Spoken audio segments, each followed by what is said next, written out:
If you are in a relationship and thinking of buying a property, or in fact, you already own a property, this is a really useful podcast just to help you in case it isn't just the home that you fall out of love with. Welcome to the Sunday Property Breakfast podcast, brought to you by Adrian and Candice at Anderson Jones. Every week we'll be discussing a different property market topic, and don't forget the regular Sunday Property Breakfast every Sunday at 10 a.m. on Facebook. Hello, welcome to the Sunday Property Breakfast podcast special. Today is quite a serious subject matter. If those who know me, those who listen and watch the podcast will know, we normally try and get a little bit of humour into it. We've managed to make the tax one reasonably funny, which was quite a challenge. But today is quite a serious, but in fact, because it is such a serious topic, it is actually one of the most important podcasts we've ever done. It's easy to do things that are about promoting the quality of the way your property looks and preparing yourself legally for selling and all the other elements that are involved. But this is one that, like a lot of difficult subjects, we often don't broach. We've been looking actually to do this podcast for a while and haven't, but today we are. And I've got with me Julie Summers of Couchman Hanson, and we're going to be talking today about relationships and property. Julie, welcome to the Sunday Property Breakfast. Thank you very much for having me. As I say, we'll keep this quite serious, but we will also make it a discussion that makes people think about doing something as opposed to being able to watch it repeatedly for all the solutions and then go off and do it. The idea is we make you think about the insurance element of what we're talking about, which I think is important. So, as I often say at the beginning, why on earth are you sat in my expert's chair, Julie?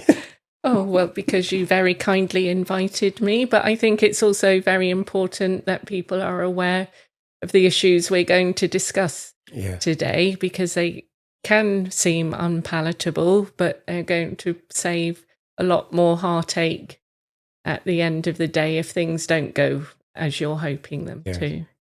And what's your background with regard to this? I've been in this for a while. Yes, I've been a solicitor for 30 years. I've worked in Camberley for all of those 30 years. My specialisms are matrimonial law, probate and wills, lasting powers of attorney, but I've also done a fair bit of conveyancing in my time, and the conveyancing and the matrimonial law do cross over quite a bit. And clash. And clash, clash. All the more reason for this discussion. We've done conveyancing ones, and in fact, we're just about to record an update on that one as well. So we could easily go off on a tangent about conveyancing, but we won't. We will keep this to the relationships and property. So I suppose one of the things that's first worth just outlining is the different statuses that people can have when they purchase a property. We are now in 2025. It's probably changed a lot from what it could have been many years ago, and just the classic marriage and you got married and then you bought a property. And of course, all the time frames and relationships have changed completely. So what are the different scenarios that you come up with now? The ones we come across, there's people who are getting married and buying their property all at the same time. So buying their first property together, which was the more traditional model. You have people who don't have any plans to get married, but they want to live together and they'll buy a property together. You'll have people on their second marriages, already been married, often with grown-up children from their first marriage. They're getting married for a second time. But what we're going to talk about today equally applies to friends who might be buying a property together.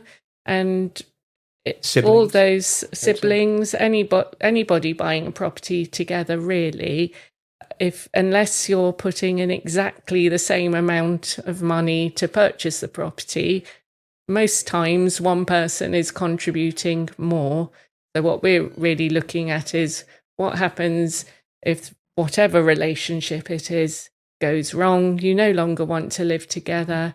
How do you protect the contributions you've brought in to the house purchase? And I imagine the occasions when the two parties bring in exactly the same deposit, for want of a better description, and are on exactly the same earnings is probably nil. Very, very very rare. low. Very, very rare. Yeah. And you will sometimes get people who are absolutely insistent that they want to own a 50-50, even Yes. though there's different contributions. And that can be quite difficult sometimes to advise them that maybe you should have something in place just in case you don't feel like that in 5, 10, 20 years Yes. time. I always think of the documents that you can have prepared to protect you in that situation, like insurance policies. We're saying you take out insurance for your car, your house, your health, not expecting to have a big car accident, your house to burn down or need major surgery, but you take out the insurance policy just in case. And you don't quibble the idea of doing it. You don't think, well, that's not going to happen to me, or it's very unlikely to happen to me, I won't take out insurance. As a society, we don't really question something might go wrong. It's unlikely it might do, so I'll take out insurance. And the documents I'm going to be talking about, prenuptial agreements, cohabitation agreements, declaration of trust, wills even, I think they need to be thought of a bit like insurance policies. I think that's a really good way of phrasing it. And we discussed this briefly before you came on the podcast about how you get the mindset right when all those other scenarios you've presented, the mindset is, well, I'll do that. Of course, I'll insure my house. You have to insure your car to be on a road, but I don't think most right-thinking people would do otherwise, even if it wasn't law to do it. And most people will take out some form of health, critical illness, sickness cover, or are advised that they should. I like the idea that you refer to it as insurance, because the other thing that then occurred to me, and probably you are very well aware of, your chances, unfortunately, of having a relationship breakdown are far higher than having a really bad car accident or having your house burned down. And yet we don't even think about those two, but the one that is more likely to happen, a lot of people don't insure against it. And I like the use of the word insurance. Yeah. Is it worth just discussing those key things that can be looked at, and how, without going into the detail of it, how you would approach and where those would be relevant to the different scenarios that people come to you with? Yes. So if you're not married, or your siblings or friends buying a property together and you're making unequal contributions, you can have a document drawn up called a declaration or deed of trust. So all property is held on trust. Even if you're buying it for yourself, you'll hold it on trust for yourself. So there'll be the legal title. So you'll be joint legal owners if there are two of you. But what we call the beneficial interest in the property, which is the equity or the value, the net proceeds of sale when you sell it, that can be held in different proportions. Okay. So you can have a document drawn up, declaration or deed of trust, where it will say we own this property jointly, but you can record the different contributions you've put in, and that if the house has to be sold at any point in the future, because we call it the trust has broken down, the trust in legal terms and the trust in the relationship. This is how the net proceeds will be divided to reflect the contributions we've made. And does that calculation change as the relationship progresses? You can amend and update it. You can have fixed it. You can put what you want in it, really. So you could say, for example, I've put in 60%, the other party 40%. So when it's sold, that will divide the proceeds 60-40. If there's going to be an ongoing unequal contribution, you can have sort of a running or rolling term in there to reflect the ongoing extra contributions. So it can cover all eventualities. Because I suppose within that, you get things like one party might have an inheritance which they put into the property.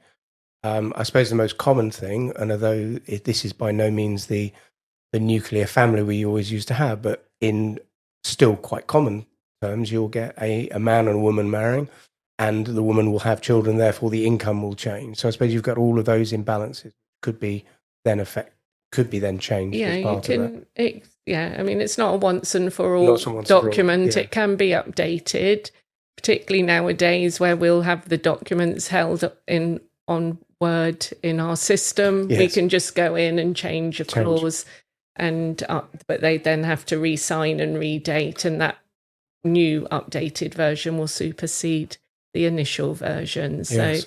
So we generally say to people, you should probably update every 5 years, or Okay. if there's a major event like a child Yes. being born or an inheritance or an extra contribution. So they are documents that should be kept under Which review. all link to wills as well as Yeah. part of the whole, the Yeah. bigger picture of the family equity and wealth.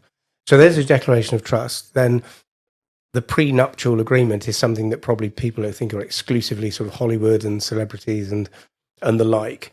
But has it become more common? Do you see an awful lot of people doing it still? We don't get loads, but they are becoming more common. The warning about prenuptial agreements is they're still not enforceable in the law in England and Wales. Interesting. Are they in America then? They are in America. Hence why they're more. That's why they're more popular. Okay. And all of the case law we've had in this country about whether prenuptial agreements should be upheld or not do tend to be for super rich multi-millionaires who've taken their cases up to the Supreme Court. 90% of those cases, the prenuptial agreements have been upheld. For the not so rich people, if you have a prenuptial agreement and then you divorce, the court do still have to consider all of your circumstances, looking at the needs of the parties. Yes. And they will only uphold the prenuptial agreement if it's fair and reasonable. So the court won't allow a situation where one of the parties is homeless and the other one's got all the money, particularly if there's children. So they may say, we can't uphold it on this occasion because it's going to mean, as you say, more traditional situation. Yes. The mother and the two children have got nowhere to live and the father's got £1 million to go off and do as he wishes with. So the courts in England and Wales will take it into account. If they feel it's fair and reasonable to uphold it, they will. But there's not enforceable in the same way as America, which is why I think it puts some people off. But we do need to bear in mind that statistic that 90% of cases that have gone to the Supreme Court, the prenuptial agreements are upheld. And are they usually brought in when the parties coming to the relationship there is an imbalance of income and wealth, and is that usually where they're most typically brought in? Yeah, that's usually the only time people think of it where there is a big disparity between. It's often old people who are a bit older getting married because they've managed to build up their pension funds and they've already got their own houses which they're selling and bringing in to a joint property. So it's often older couples. Or people on their second marriages. So for all of the examples where it might be, I don't know why I thought it, but a Bernie Ecclestone who is a multi-millionaire with somebody about a third of his age on his arm, and those similar, I don't know who Mick Jagger is with at the moment, but those ones, for all of the really extreme celebrity versions of those, there are more day-to-day versions where just an older person has more wealth. Yeah. Not multi-millionaire, but just has more wealth and marries somebody without that wealth, and that's where you would introduce that. Well, if a couple are buying a £500,000 house and one's putting in 300,000 and the other 200, 100,000 is a significant difference. Yes. And you could potentially be giving away £50,000 if you didn't have the prenuptial agreement. So they're worth doing. Yes. I always think there's a bit of a psychological aspect to them, that if you've agreed in advance when you're happy and you're entering your marriage, then you're more likely to say, look, we had the prenuptial agreement, that's what we've agreed, let's stick to it. We don't even need to end up going to court and asking a judge to consider it. Because presumably, unless there is some evidence of duress, presumably that agreement was made when relationships were at their peak. Well, no, let's say not at their peak, but they were really high, because you're going to get into a proper relationship together and buying property together. And therefore, there was no side issues, no angles, no bitterness. Whereas further down the line, if the relationship is broken up, then some of the comments made, some of the evidence given could all be tainted by the breakdown in the relationship, as opposed to we're both happy, we're both here. Yeah. So I get that. You're making them when you're feeling rational when you're feeling emotions are highly charged and irrational. Then it's good to remind yourselves, look, we agreed that, let's stick to it. Yes. But there are certain factors that the courts have said will mean they're more likely to uphold prenuptial agreements. Obviously, you both have your own independent legal advice. You make it at least a month before the marriage, hopefully a lot longer. I was thinking of your duress point there. So if someone the day before the marriage says, sign this, otherwise marriage is off. So time before. And if you have legal advice and a lawyer, the lawyers will generally say, this needs to look fair. If you do break up, it needs to look fair. It's not one party ending up with nothing. And there may have to be some adjustment and compromise on the part of the party who's got the higher wealth, that they're going to give a little bit away, so you don't have the issues with the court saying this was a very unfair prenuptial agreement, we're not going to uphold it. I don't want to go into too much detail, but one question that's just suddenly occurred to me: is a prenuptial agreement put together by one solicitor on behalf of the couple, or should they both have their own representation? You have to have your own representation. You do have to have that. You would have to have your own. So normally one would ask their solicitor to draft it, and then it's sent to the other solicitor, and they'll make amendments or propose amendments. And then both solicitors normally have to sign the prenuptial agreement as well to confirm they've given the full and independent advice. So it's all ways of trying to make sure the prenuptial agreement is upheld if needed. You can have a postnuptial agreement. Okay. So if you marry in haste and you don't have time to go and each instruct a lawyer, you can have a postnuptial agreement which is exactly the same as a prenuptial agreement in terms of enforceability and the way you go about doing it. And so sometimes people have been married 6 months, a year, and they say, we meant to do it before we got married, but we've just got back from our lengthy honeymoon. Got too busy choosing the favours and all the other things that we do. So we'll have, could you please help us with a postnuptial agreement? So it doesn't have to be done before the marriage. And I think we were speaking briefly beforehand, how do you raise it with your partner when you're at probably the most romantic time in your relationship, choosing flowers and dresses, and by the way, shall we have a prenuptial agreement? There is a lot of admin involved in a wedding, and it may be that the prenuptial agreement can be added to the list of admin that needs to be sorted before the wedding.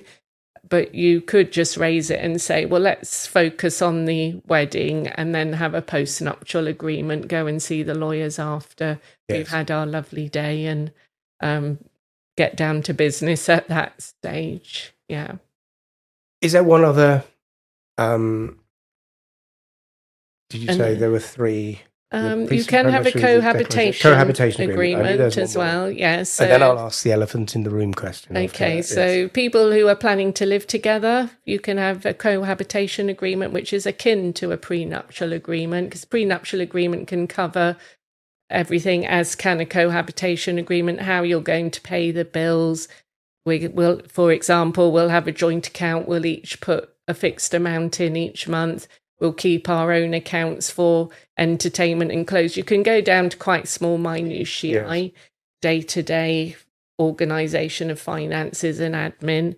And you can have the same thing for a cohabitation agreement. Again, it's not enforceable per se, but if you fall out about a particular issue and you end up in court, that's evidence, written evidence of your early agreement. And a judge, if he thinks that was fair at the time you made the agreement, is then more likely to say this is what should be happening. So it's similar, but it's for people who don't want to get married.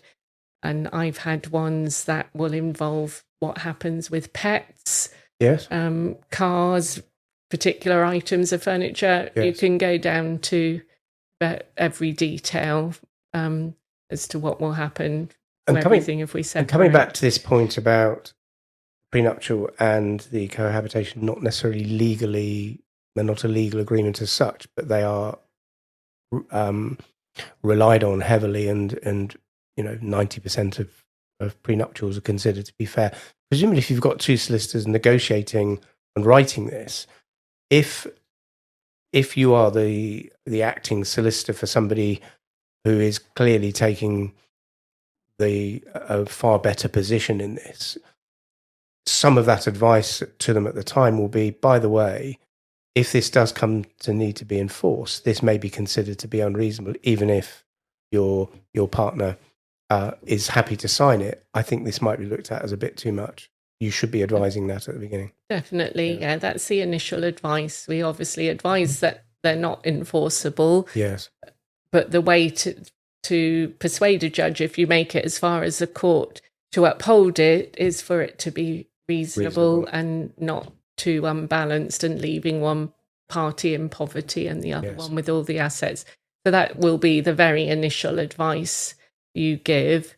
Sometimes a client will say, well, that's not what I wanted. I wanted to make sure I kept all of my money. And you'll have to say, well, we can put that in the prenuptial agreement, but it may be less likely then to be upheld, because a judge will have to consider the criteria in matrimonial proceedings that the other party's needs are being met. Yeah. So here's my question then, the elephant, arguably the elephant in the room question. So, my thoughts now are, if somebody comes to you as a solicitor, or indeed others, there are other solicitors around giving this advice, but you're sat there for a good reason. If somebody is coming to you for this advice, then either they're having to come to you for the advice because it's a relationship breakdown and you're going to have to get involved anyway, or they've come to you and therefore the job is done because they've come to you. My question is then to everybody else, friends, estate agents, mortgage brokers, all the other people that they will meet within this happy bubble, how do we all burst that bubble for them to do the right thing? Do you have a magic bullet? A magic bullet to burst the bubble. Yes, I hate the idea that I'm bursting their bubble, but I think I think you have to burst the bubble. I think we all say that you get different types of lawyers doing different type of work, sort of an in-joke in law. Matrimonial solicitors, the client will come in, sit down, you'll say, what's happened to your marriage? How much do you earn? What's your pension worth? How much did you pay to your house? You're right in there asking all the personal questions. Conveyancing solicitors are squeamish and will not do that. They'll say, that's a lovely house and all that. The garden's good. Oh, hold on. Is that a pathway across your garden? Is there an easement there? And they'll talk about property matters, but it's always a bit of an in-joke that conveyancers will not burst the bubble. So and then in 10 years' time, inhuman. In 10 years' time, I will remind Robert of that at the next podcast. Yeah. Those clients will come to me as a matrimonial solicitor, and in the back of my mind, I'm thinking, why didn't the conveyancer talk to them about a declaration of trust or a prenuptial or mention it? So I think there's not. But this comes back then to, there may be some professionals who this fictitious couple we have in mind come to, which could be ourselves, could be, as a mortgage broker, where they're starting to talk about money. could be, hopefully they're talking to a lawyer about wills, because that's a pretty good time to get a will done. I imagine a lot of people do them. Yeah. I like your idea earlier of, if you're going to do quite a lot of paperwork when you're going to get married, with the idea that you are going to in some way live together, whether you buy somewhere together or rent somewhere together, you're probably going to be living together. That's a pretty big step emotionally and financially. You're doing a lot of paperwork. Just add this in there as another one of the boring bits. In amongst the exciting bits, there's a few dull bits. Add this in there as an insurance policy. I think the declaration of trust in particular, because conveyancers will ask, how are you funding this? Yes. What are your source of funds? And they'll know one party's giving more.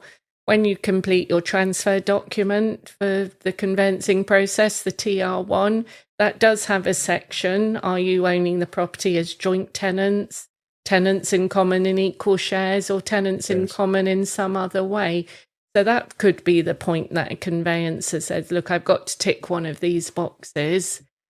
And that all sort of partly relates to what happens if one of you dies. Do you want to be joint tenants so the other one automatically inherits?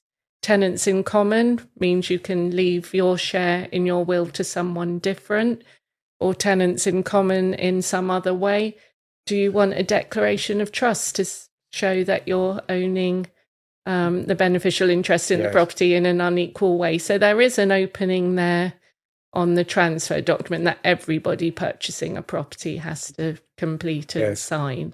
So that may be the way into it. And definitely then that leads on to wills. I think I mentioned at the start about the clients who are getting married for a second time and have their grown-up children from their previous relationship. They want to protect their inheritance and in a way. So you would definitely need to hold the property and tenants in common and have a declaration of trust connected to a will that then you can give each other the right to live in your part of the property.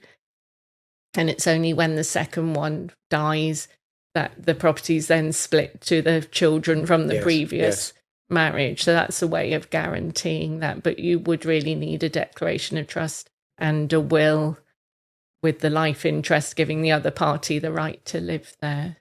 And I suppose it comes down to this basic point that all of the awkwardness, all the bubble bursting, all of the just rein back in your excitement, all of that slight disappointment to bring to people is nothing compared to what could happen down the line if that preparation hasn't been done, and all of the grief, the anxiety, all the issues that come with a relationship breakdown are just multiplied massively by that. And conversely, if you have done that, all of that preparation, nothing will overcome the breakdown of a relationship, but that makes it a good deal easier.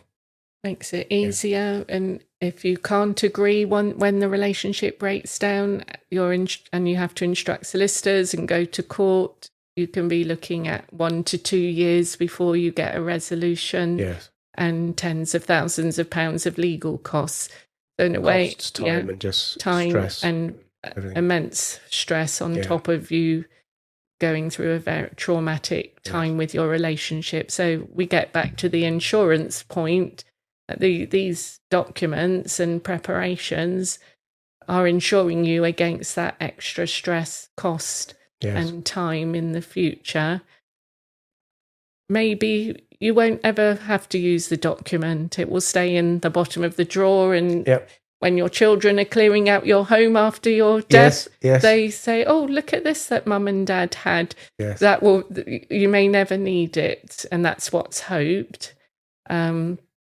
But sadly, statistically, there, as you said at the beginning, there's a much higher chance of a relationship breaking down than your house burning down. Yes. Julie, this has been a very serious one, but I've genuinely learnt quite a bit. As with most of these podcasts, in fact, I think every single one, I have a reasonable idea of the gist of what happens, but I've learned a few things about the legal mechanics of it, which is important. But I think more importantly, and hopefully everybody else has appreciated, this is another adage of the podcast: be prepared. If you prepare your home to sell it ahead of it just shoving it on the market, you'll get a better buyer and a better price in quicker time. If you prepare like this, and I think the only thing that everybody's got to overcome, and if you know people who are about to get married or in a relationship about to buy together, it is not a bad question to ask them. Have you thought about what might happen if you fall out of love, not just with the home? Julie, thank you so much for that.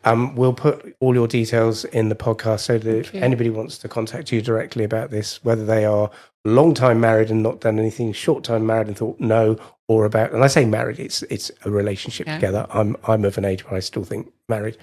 But that's been really, really helpful. Thank you so much for everything today. It's been really, really good. Thank you as always for watching the Sunday Property Breakfast. We'll be back with some slightly more uplifting podcasts in the future, but probably none that are actually as important as this. Thank you very much indeed. Thanks for listening to the Sunday Property Breakfast podcast. We hope you've enjoyed this week's episode. Please feel free to share it with anyone you know who you think might enjoy listening in. And if you have any questions that you'd like us to answer directly, then just email hello@andersonjones.co.uk. See you next week.